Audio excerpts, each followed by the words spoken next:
Welcome to BRK news. ప్రస్తుతం మనతో పాటు ఉన్నారు మనందరి డాక్టర్ గురువారెడ్డి గారు. వారితో స్పెషల్ చిట్ చాట్. డాక్టర్ గారు నమస్తే అండి. నమస్తే అమ్మా. బాగున్నారా డాక్టర్? బాగున్నాను. ఎప్పుడు ఆ చిరునవ్వు అలాగే ఉంటుంది, అలాగే ఉంటుంది. అలా ఉంటేనే బాగుంటుంది సార్ నేను వచ్చాను, ఒక 2 గంటలు కూర్చున్నాను, 150 పేషెంట్స్ని చూశారు, అట్లే ఫ్రెష్ ఫీల్తో మళ్ళీ వచ్చారు, మళ్ళీ పైన సర్జరీస్ అంటున్నారు. అసలు ఎట్లా సార్? ఏముంది, దేవుడిచ్చిన చిన్న వరం. పేషెంట్లతో ఉంటే నాకు అసలు అలుపే ఉండదు. నువ్వు ఎప్పుడు రిటైర్ అవుతాను అడిగారు కొంతమంది. పొద్దున 9ంటికి పేషెంట్కి చూపించిన ప్రేమ, పేషెంట్తో ఉన్న నవ్వు, సాయంత్రం పేషెంట్కి చూపించలేని రోజు రిటైర్ అవుతానని చెప్పారు. సో అది నా ఇది అదృష్టం. పేషెంట్లు చూస్తున్న కొద్దీ అది ఎనర్జీ వస్తుంటుంది. So that's a small blessing from the God. అదే ఎనర్జీ డాక్టర్ కావ్య గారికి కూడా ఉంది. అవును, కావ్య ఆదర్శం, మా పిల్లలందరూ అట్లానే ఉంటారు. అది కూడా దేవుడిచ్చిన వరం. అది నేను చేసిన గొప్పతనం కాదు, బట్ బ్లెస్సింగ్. అంటే ఇప్పుడు దీంట్లో అడ్వాన్స్ ట్రీట్మెంట్స్, ఏ టెక్నాలజీ ట్రీట్మెంట్స్ ఏమైనా ఉన్నాయా? నీ రీప్లేస్మెంట్స్లో చాలా మార్పులు వచ్చినాయి. ఇప్పుడు లేటెస్ట్ వచ్చి రోబోటిక్ టెక్నాలజీ వచ్చింది. రోబోటిక్ టెక్నాలజీ వల్ల కొన్ని ఉపయోగాలు ఉన్నాయి. అంటే ప్రెసిషన్ బాగా ఉంటుంది, సాఫ్ట్ టిష్యూ డిసెక్షన్ తక్కువ ఉంటుంది, కాబట్టి కొంత నొప్పి తక్కువ ఉంటుంది ఇమీడియట్ పోస్ట్ ఆపరేటివ్గా. బట్ రోబోటిక్స్ అనేది దేవుడిచ్చిన వరం, అది లేకపోతే ఇంకేం లేదు అన్నదేం లేదు. రోబోటిక్స్ వల్ల కొన్ని అడ్వాంటేజెస్ ఉన్నాయి, ఆ అడ్వాంటేజెస్ ఉపయోగించుకోవచ్చు. అంటే పాత రోజుల్లో మెకానికల్ అలైన్మెంట్ అని కాలు ఆపరేట్ చేసేటప్పుడు ఒక కరెక్ట్గా ప్యారలల్గా కట్ చేసి జాయింట్ ఫిక్స్ చేసేవాళ్ళం. ఇప్పుడు అట్లా కాకుండా ఒరిజినల్గా జాయింట్ వంకరగా ఉంటే వంకరగా పెట్టే అవకాశం ఇప్పుడు రోబోట్ వల్ల కలుగుతుంది. దాన్ని కినమాటిక్ అలైన్మెంట్ అంటారు. ఆ అలైన్మెంట్లో కొన్ని మార్పులు వచ్చినాయి. ఆ మార్పులు రోబోట్ తోటి కొంచెం బాగా చేయొచ్చు. అంతేగాని రోబోటేతోనే చేయాలి. చాలామంది అన్నట్టు రోబోట్ లేకపోతే ఇంకే లేదు, రోబోట్ వల్ల అన్నీ మంచి గుణాలు అనేది ఏం లేదు. దానికోసం ఎక్స్ట్రా డబ్బులు పెట్టుకొని రోబోట్కే అప్పులు చేసి చేయించుకోవాల్సిన అవసరం అంతకంటే లేదు. ఇప్పుడు మా గురువారెడ్డి గారి దగ్గరికి వచ్చి ఆయన 4 మాటలు మాట్లాడితేనే మాకు సగం జబ్బు తగ్గిపోయిన ఫీలింగ్ ఉంటుంది. ఇంకా ముందు ఒక 20 ఏళ్ళలో అసలు డాక్టర్లే ఉండరు, ఏఏలే ఉంటాయి, రోబోట్స్ ఉంటాయి అని అంటే ఇంకా భయం వేస్తూ ఉంది. అదేం లేదమ్మా, ఎంత రోబోట్లు వచ్చినా, ఎంత టెక్నాలజీ పెరిగినా, ఎంత హాస్పిటల్స్ పెద్ద అయినా, ఆ పర్సనల్ టచ్ అనేది చాలా ఇంపార్టెంట్. ఇన్ఫ్యాక్ట్ అది పెరుగుతున్న కొద్దీ పర్సనల్ టచ్ అవసరం ఇంకా పెరుగుతుంది. చాలా మంది పేషెంట్స్ ఉన్నారు, ఇందాక 150 పేషెంట్స్ ఉన్నారు. అంటే కోవిడ్కి ముందు ఎంతమంది ఉండేవాళ్ళు, కోవిడ్ తర్వాత ఎంతమంది ఉంటున్నారు, అంటే ఇంతమందికి ఇన్ని నొప్పులు ఎందుకు వస్తున్నాయి, అప్పుడు ఏ సమస్యతో వచ్చేవాళ్ళు, ఇప్పుడు ఏ సమస్యతో వస్తుంది? కోవిడ్కి ముందు తర్వాత అంటే పెద్ద లేదు. కోవిడ్ ముందు ఉన్నాయి, అదే ప్రాబ్లం ఇప్పుడు ఉన్నాయి, మోకాళ్ళు అరగడం. బట్ కోవిడ్ తర్వాత మాకు ఆర్థోపెడిక్గా తెలిసింది ఏంటంటే హిప్ జాయింట్లో బ్లడ్ సప్లై తగ్గి అవాస్కులర్ నెక్రోసిస్ అని ఒక ప్రాబ్లం ఉంది. అంతకుముందు ఆల్కహాల్ వల్ల, స్టీరాయిడ్ మందుల వల్ల వచ్చేది. ఇప్పుడు కోవిడ్ తర్వాత అది బాగా ఎక్కువైంది, చాలా యంగ్స్టర్స్కి వస్తుంది. అదొకటి బాగా తేడా తెలుస్తుంది. అంతకుముందు వారానికి 2-3 హిప్స్ చూసేవాళ్ళం, ఇప్పుడు వారానికి 10-15 హిప్స్ చూస్తాం. అలా అంత పెరిగింది, అది కోవిడ్ వల్ల. అంతకుముందు మిగతా నొప్పులు, మిగతా బాధలన్నీ అప్పుడు ఉన్నాయి, ఇప్పుడు ఉన్నాయి. అక్కడ బోర్డు మీద మీ హ్యాండ్ రైటింగ్తో చూశాను. అవన్నీ నేనంటే పేషెంట్లకి ఎడ్యుకేట్ చేయడానికి, వాళ్ళందరూ కూర్చొని పనికిమాలిన సినిమాలు, పనికిమాలిన టీవీ చూసే బదులు ఆ పేషెంట్లకి నేను ఇచ్చే సలహాలు, నేను ఇచ్చే అడ్వైజులన్నీ అక్కడ రాసి పెడుతున్నాను. అది టీవీ మీద టీవీ మీద వస్తాయి, అది పేషెంట్లకి తెలుస్తుంది. ఇప్పుడు నడువు నొప్పి ఉంది, ప్రతి నడువు నొప్పికి ఆపరేషన్ అక్కర్లేదు. అట్లానే మోకాళ్ళు అరుగుదలలో పిఆర్పి ఇంజక్షన్లు పనికిరావు. అట్లానే హీల్ పెయిన్కి ఆపరేషన్ అక్కర్లేదు. ఇట్లాంటి చిన్న చిన్న విషయాలు అందరికీ తెలుస్తాయి కదా. సో అందుకని ఇప్పుడు నేను రాసి నా సొంత స్వహస్తాలతో అవి అందరికీ చూపిస్తాను అనమాట. అదొక ఎడ్యుకేషన్, పేషెంట్ ఎడ్యుకేషన్. మోకాళ్ళ నొప్పులు అనే సమస్య ఒక యూనివర్సల్ ప్రాబ్లం. అది అసలు ఎందుకు వస్తుంది సార్? అది ఈ వయసుతోటి, బరువుతోటి. వయసు మీద పడుతున్న కొద్దీ మోకాళ్ళు అరుగుతుంటాయి. కొంతమందికి, అందరికీ రావు. ఎందుకంటే కొంతమందికి దేహదారుఢ్యం, కొంతమంది జెనెటిక్ ప్రిడిస్పోజిషన్ ఉంటాయి. రెండోది బరువు ఎంత ఎక్కువ ఉంటే అంత తొందరగా వస్తాయి మోకాళ్ళ నొప్పులు. మీ దగ్గరకు మోకాళ్ళ నొప్పులు పేషెంట్ వచ్చారు, ట్రీట్మెంట్ అంటే ఎలా ఉంటుంది సార్? అసలు మొత్తం మోకాళ్ళ నొప్పులు 4 స్టేజ్ల్లో ఉంటాయి. 4వ స్టేజ్ అంటే ఎముక రాసుకోవటం. ఇది 2వ స్టేజ్, ఇది నార్మల్, ఇది 4వ స్టేజ్. ఈ 4వ స్టేజ్కి వచ్చేదాకా ఆపరేషన్ ఏం చెప్పం. చాలా మందికి అపోహలు, గురువారెడ్డి దగ్గరికి వెళ్తే ఆపరేషన్ అంటాడని. అస్సలు ఇప్పుడు 150 మందిని చూశాను, దాంట్లో మా అయితే 10-15 మందికి ఆపరేషన్ చెప్పుకుంటాను. మిగతా వాళ్ళందరికీ మందులు ఇస్తాం, ఎక్సర్సైజ్ చూపిస్తాం. క్వాడ్రిసెప్స్ ఎక్సర్సైజ్ అని తొడ ఎక్సర్సైజ్. తర్వాత కొన్ని జాగ్రత్తలు తీసుకోవాలి, కింద కూర్చోకూడదు, మెట్లు ఎక్కకూడదు, అంటే మోకాల మీద లోడ్ పడకుండా చేయాలి. అంతమించి తర్వాత గ్లూకోజమైన్ ట్యాబ్లెట్స్ అని ఉంటాయి, అంటే అది లోపల మోకాల్లో ఉన్న గుజ్జు బలాన్ని కాపాడతాయి. కొత్త గుజ్జు వచ్చే బిళ్ళలు కానీ, కొత్త గుజ్జు పుట్టించే ఇంజక్షన్లు కానీ, కొత్త గుజ్జు పుట్టించే పిఆర్పీలు కానీ ఏమి లేవు. గుజ్జు పెట్టాము అది అవన్నీ మాయ మాటలు, దొంగ మాటలు, మోసం మాటలు. ఉన్న గుజ్జుని కొంతవరకు బలాన్ని కాపాడటానికి, అందుకని ఆ మెడిసిన్ పేరు కాండ్రో ప్రొటెక్టివ్స్ అంటారు. ఆ మందులు ఉన్నాయి, అవి వేసుకోవచ్చు కొన్నాళ్ళు, అంతమించి ఇంకేలేదు. 4వ స్టేజ్కి వచ్చిన తర్వాత ఇంకా ఆపరేషన్ తప్ప ఇంకో మార్గం లేదు. ఆపరేషన్ అక్కర్లేదు, నాకు వద్దు, నాకు భయం, నాకు ఆర్థికంగా చేత కాదంటే మెదలకుండా ఇంట్లో కూర్చొని ఒక పుస్తకం చదువుకోవడం తప్ప ఇంకా వేరే పిచ్చి పిచ్చి ఇంజక్షన్లు చేయించుకోకూడదు. ఇప్పుడు దాని మీద నేను యూట్యూబ్లో చాలా వీడియోలు చేశాను. పిఆర్పి ఇంజక్షన్ మంచిది కాదు. దానికి కొంతమంది మీరు ఆపరేషన్లు మీకు తగ్గిపోతాయని చెప్పి పిఆర్పి ఇంజక్షన్ల మీద మీరు క్రిటిసైజ్ చేస్తున్నారు. కొత్తది వచ్చినప్పుడు అది మీరు కూడా నేర్చుకోవాలి కదా అని. వైద్యం అంటే వైద్యమే కదా, కొత్తది కాదు అది. యాక్చువల్గా అది ఎప్పటి నుంచో ఉంది, బట్ దానికి నిర్ధారణ లేదు. అది మోసం ట్రీట్మెంట్. కొత్త పాత లేదు, ఎప్పుడు మోసమే. అది ఇప్పుడు కొత్త టెక్నిక్స్ నేను బోర్డు నేర్చుకున్నా, రోబోటిక్స్ కొత్త నేర్చుకున్నాను, ఆస్టియోటమీస్ నేర్చుకుంటాం, అన్నీ ఉంటాయి. బట్ మోకాళ్ళ నొప్పులు గ్రేడ్ 4కి ఆపరేషన్ తప్ప ఇంకో మార్గం లేదు. దానికి ఇంజక్షన్లు చేసి నయం చేస్తామన్న తప్పు దాన్ని నేను ఖండిస్తున్నాను, విమర్శిస్తున్నాను. కాబట్టి నేను కొత్తవి నేర్చుకోవాల్సిన అన్న పరిస్థితి కాదు ఇది. కొత్త ట్రీట్మెంట్ కాదు ఇది, దొంగ ట్రీట్మెంట్. నేను నేర్చుకోను. అవును.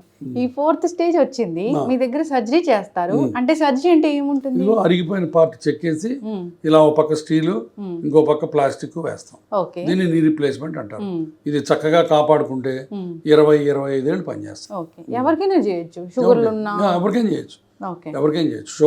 నేను 4000 మంది చేస్తే దాంట్లో 1000 మంది పైగా షుగర్ ఉంటుంది. అది ఇబ్బంది. ఇప్పుడు వ్యవసాయదారులకు చేయొచ్చు, వాళ్ళు రైతులకు చేసుకోవచ్చు, వాళ్ళు మళ్ళీ పొలం పనులు చేసుకోవచ్చు, ఏం ప్రాబ్లం లేదు. ఇప్పుడు నాకు కూడా చాలా మంది ఫోన్ చేస్తూ ఉంటారు, ఎవరైనా పెయిన్ క్లినిక్స్ ఉంటే చెప్పమని. అంటే అక్కడ పెయిన్ క్లినిక్ కరెక్ట్గా అడిగారు మీరు. పెయిన్ క్లినిక్ మీద కాదు నా యుద్ధం. పెయిన్ క్లినిక్, పెయిన్ స్పెషలిస్టులు చాలా మంది ఉన్నారు.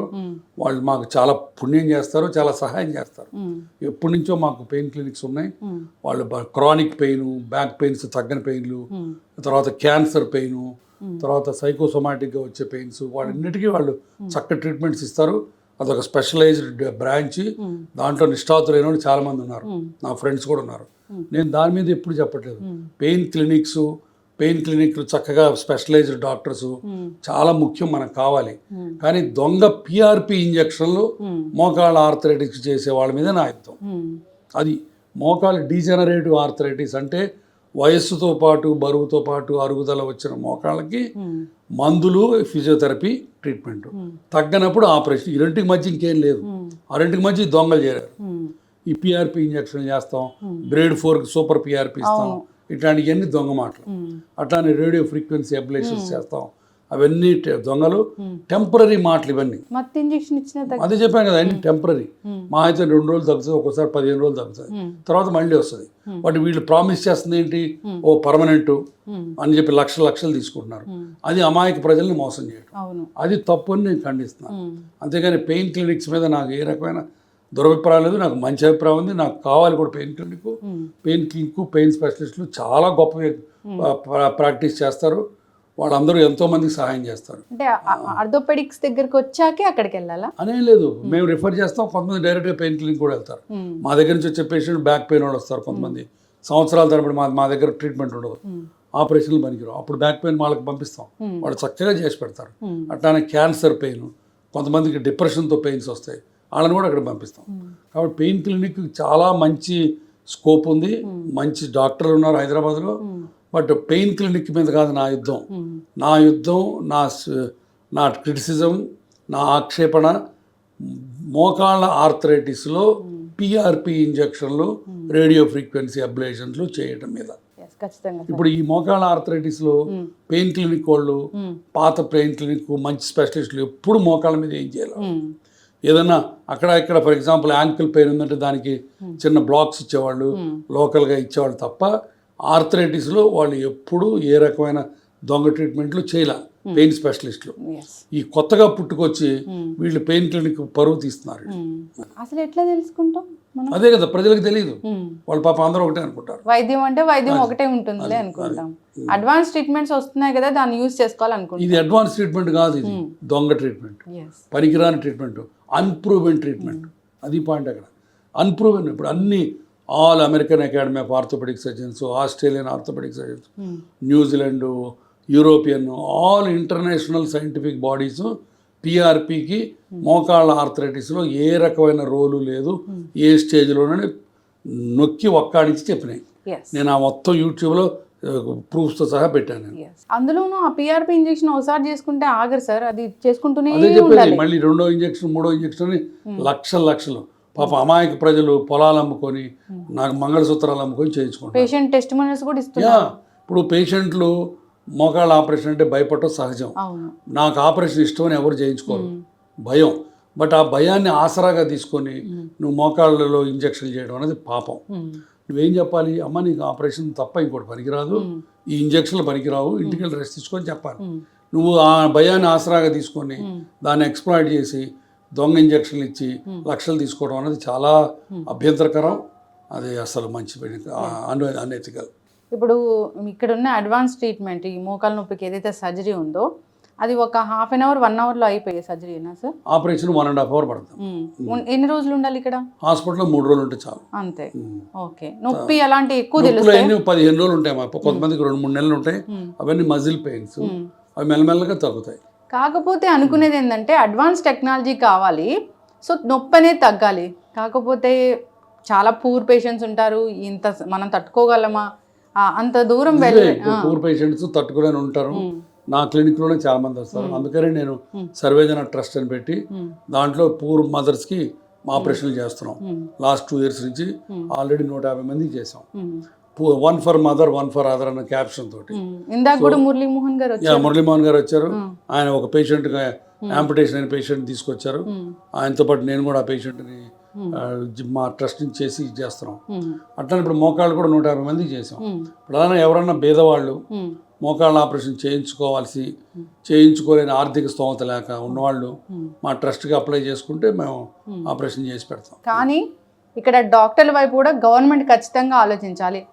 ఏదైనా ఒక పరికరం తెచ్చినప్పుడు ట్యాక్స్లు కానీ కస్టమ్స్ కానీ అవన్నీ లేకుండా ఉంటే వైద్యం అనేది చాలా సులభం అయిపోతుంది కదా. కరెక్ట్, ట్యాక్స్లు ఏం తగ్గాలి, బట్ వాటిని గవర్నమెంట్ ఇంత పట్టుకు చేయలేదు.